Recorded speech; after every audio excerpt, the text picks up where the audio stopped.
હાલોલ નગરમાં ધામધૂમથી શ્રીજી વિસર્જનને લઈ હાલોલ પોલીસ દ્વારા ચુસ્ત બંદોબસ્ત ગોઠવી દેવામાં આવ્યો હતો અને હાલોલ નગરમાં શ્રીજી વિસર્જન વડા તળાવ ખાતે વિસર્જન કરવામાં આવ્યું, જેમાં કંજરી રોડ સોસાયટીઓમાંથી અલગ અલગ ગણેશજીની મૂર્તિઓનું આકર્ષણ જોવા મળ્યું હતું।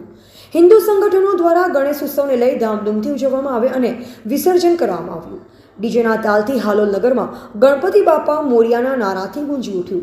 તેમજ ગણેશજીના દર્શન કરવા માટે હાલોલ નગરના તમામ હિન્દુ સંગઠનો તેમજ મુસ્લિમ બિરાદરો દ્વારા ગણેશજીનું સ્વાગત કર્યું હતું। તેમજ ગણેશજીના દર્શન કરવા માટે રોડ પર હજારોની સંખ્યામાં દર્શનાર્થીઓ ઉમટી પડ્યા હતા અને હાલોલ નગરપાલિકા દ્વારા વિસર્જનને લઈ ચુસ્તપણે કાળજી રાખવામાં આવી। કોઈ પણ અણબનાવ ન બને તેની ખાસ કરી નગરપાલિકા દ્વારા દેખરેખ હેઠળ વિસર્જન કરવામાં આવ્યું હતું। રિપોર્ટર પ્રણવ પટેલ, હાલોલ, પંચમહાલ।